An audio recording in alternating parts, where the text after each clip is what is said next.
নমস্কার, আমি কৃষ্ণার্জুন মুখার্জি আর আপনারা দেখছেন আপনাদের ইউটিউব চ্যানেল হেলথক্রিপশন।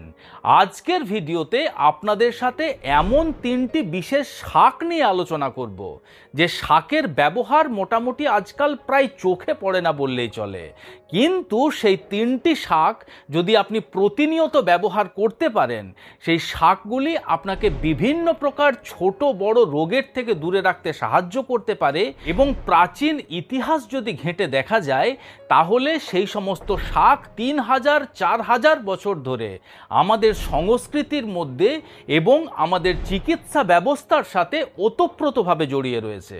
সর্বপ্রথম যে শাকটির কথা আপনাদের বলবো সেটি হলো গাঁদাল পাতা বা গাঁদাল শাক।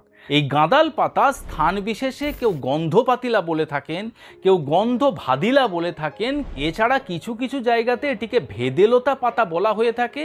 এর বিজ্ঞানসম্মত নাম হলো পেডেরিয়া ফোটিডা ইন।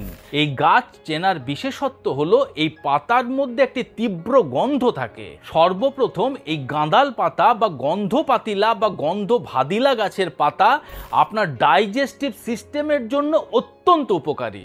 আপনার ডাইজেস্টিভ সিস্টেমের যে কোনো প্রকার সমস্যার কিন্তু সমাধান করতে পারে। গাঁদাল পাতার মধ্যে রয়েছে প্রচুর পরিমাণে অ্যান্টি ইনফ্ল্যামেটরি প্রপার্টি এবং পেন রিলিভিং এজেন্ট।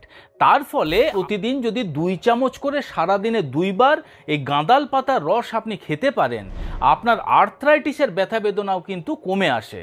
এছাড়া এই গাঁদাল পাতার রস যদি আপনি কাঁচা হলুদের সাথে খেতে পারেন, সেক্ষেত্রে অর্শ বা পাইলসের ব্যথা বেদনাও কিন্তু কম হতে দেখতে পাওয়া যায়। এই গাঁদাল পাতার মধ্যে থাকা প্রচুর পরিমাণে আয়রন আপনার হিমোগ্লোবিনের পার্সেন্টেজকে বৃদ্ধি করতে সাহায্য করতে পারে এবং এই অ্যানিমিয়ার সমস্যার থেকে আপনাকে মুক্তি দিতে পারে।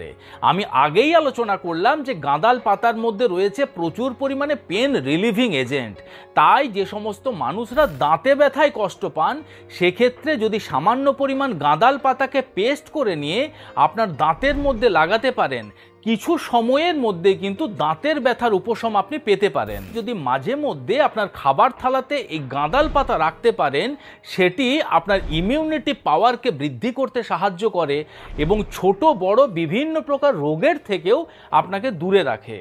দেখুন, এই গাঁদাল পাতা আপনি মাছের ঝোলের সাথে খেতে পারেন, গাঁদাল পাতাকে আপনি শাক বানিয়ে খেতে পারেন, গাঁদাল পাতা পেস্ট করে নিয়ে চাটনি হিসাবে খেতে পারেন, গাঁদাল পাতা আপনি ডালের সাথে দিয়ে খেতে পারেন। পরবর্তী যে শাকটির কথা আপনাদের বলবো, সেই শাক শুধুমাত্র আজ বলে নয়, আজ থেকে 3000 বছর আগেও যে ব্যবহার হতো তার প্রমাণ কিন্তু বিভিন্ন প্রকার পুঁথিপত্র এবং বইয়ের থেকে পাওয়া যায়। সেই শাকটি হলো শুশুনি শাক। আপনি বর্তমানে স্ক্রিনের মধ্যে যে গাছটি দেখতে পাচ্ছেন, এটি শুশুনি শাক। এই শাকের বিশেষত্ব হলো একটি গাছে মাত্র 4টি পাতা থাকে এবং এই শুশুনি শাকের একটি গাছে মাত্র 4টি পাতা থাকে বলে এটিকে 4 লিভ ক্লোভারও বলা হয়ে থাকে। এই শুশুনি শাকও বিভিন্ন জায়গাতে শুশনি শাক, সুনি সন্নক, সুনসুনি এইরকম নামে পরিচিত। এটির বিজ্ঞানসম্মত নাম হলো মার্সিলিয়া কোয়াড্রিফোলিয়া। দেখুন, এই শাক আলাদাভাবে চাষ করার কোনো প্রয়োজন হয়ে পড়ে না। যে সমস্ত জলা জায়গা রয়েছে, অর্থাৎ আপনার ধানের ক্ষেতের মধ্যে, পুকুর পাড়ের আশেপাশে, পুকুরের যেখানে জল কম থাকে সেই জায়গাতে বা স্যাঁতসেঁতে জায়গার মধ্যে এই গাছ কিন্তু প্রাকৃতিকভাবেই জন্ম নেয় এবং নিজের থেকেই বেড়ে ওঠে। আপনি যদি অনিদ্রার সমস্যায় ভুগছেন, এই শুশুনি শাকের রস প্রতিদিন যদি 2 চামচ করে আপনি খেতে পারেন, একদম প্রথম দিন থেকে এই অনিদ্রার সমস্যার সমাধানের কিন্তু আপনি রাস্তা দেখতে পারবেন। আপনি যেদিন এই শুশুনি শাক খাবেন, অন্যান্য দিনের তুলনায় বেশি বেশি ইউরিন পাস করবেন। তখন ইউরিনের মধ্যে দিয়ে আমাদের শরীরের মধ্যে জমে থাকা দূষিত পদার্থ এবং টক্সিন শরীরের বাইরে বেরিয়ে যায়। যে টক্সিন বা দূষিত পদার্থগুলি আমাদের বিভিন্ন প্রকার ছোট বড় রোগের কারণ হয়ে থাকে। শুশুনি শাকের মধ্যে রয়েছে প্রচুর পরিমাণে ডেপিউরেটিভ প্রপার্টি। এই ডেপিউরেটিভ প্রপার্টি আমাদের ব্লাড বা আমাদের রক্তকেও পরিশোধিত করতে সাহায্য করতে পারে। এছাড়া শুশুনি শাকের মধ্যে থাকা ফেব্রিফিউগাল প্রপার্টি যে কোনো প্রকারের জ্বরকে কিন্তু কম করতে সাহায্য করতে পারে। শুশুনি পাতার মধ্যে থাকে প্রচুর পরিমাণে নাইট্রেট, যে নাইট্রেট আমাদের শরীরের মধ্যে যাওয়ার পরে নাইট্রিক অক্সাইডে রূপান্তরিত হয় এবং আমাদের ব্লাড সার্কুলেশনের যে সমস্ত ব্লাড ভেসেলস এবং আর্টারি রয়েছে সেগুলিকে প্রসারিত করে দেয়। তখন ব্লাড সার্কুলেশন বা রক্ত চলাচল ঠিকঠাকভাবে হওয়ার জন্য আমাদের রক্তচাপও কিন্তু নিয়ন্ত্রণে থাকে। একইভাবে শুশনি শাক আপনি শাক হিসাবে খেতে পারেন, আপনি ডালের সাথে ব্যবহার করতে পারেন। এছাড়া শুশনি শাককে আপনি মাছের ঝোলে দিয়ে ব্যবহার করে খেতে পারেন। আপনি যেভাবেই খান না কেন উপকারিতা কিন্তু আপনি অবশ্যই পাবেন। And last but not the least, থানকুনি পাতা। দেখুন, এই থানকুনি পাতা স্থান বিশেষে মানিমুনি পাতা নামেও পরিচিত। এছাড়া এটিকে গোটুকোলা পাতও বলা হয়ে থাকে। এটিকে ইংলিশে বলা হয় সেন্টেলা।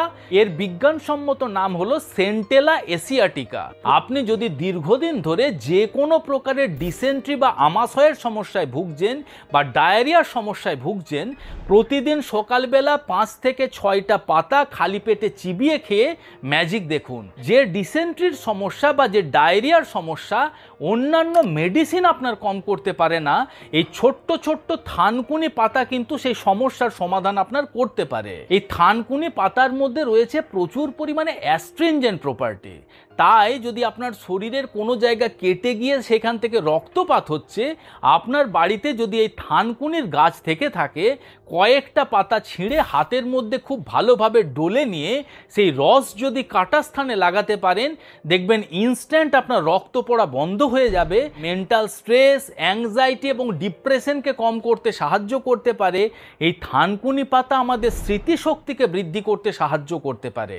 থানকুনি পাতা আপনার ব্লাড প্রেশারকে কন্ট্রোল করতে সাহায্য করতে পারে। দাঁত, হাজা, চুলকানি, সোরাইসিস এই রকম ধরনের যদি কোনো সমস্যা থেকে থাকে, এই থানকুনি পাতার রস যদি আপনি ক্ষতস্থানে লাগাতে পারেন, সেক্ষেত্রে উপকারিতা পাওয়া যায়। থানকুনি পাতার মধ্যে রয়েছে প্রচুর পরিমাণে অ্যান্টি ক্যান্সার এজেন্ট, যেটি আমাদের শরীরকে ক্যান্সার সেলের সাথে লড়াই করার জন্য সক্ষম করে তুলতে পারে।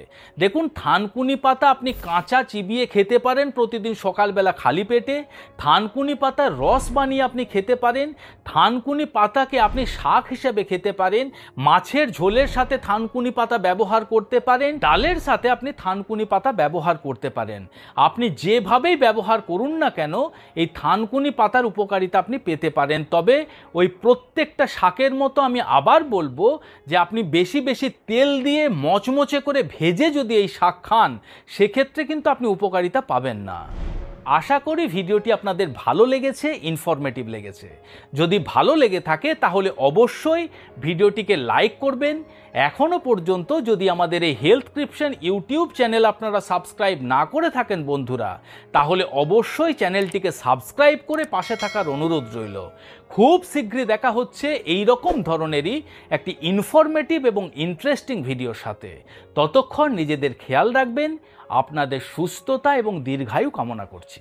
ধন্যবাদ।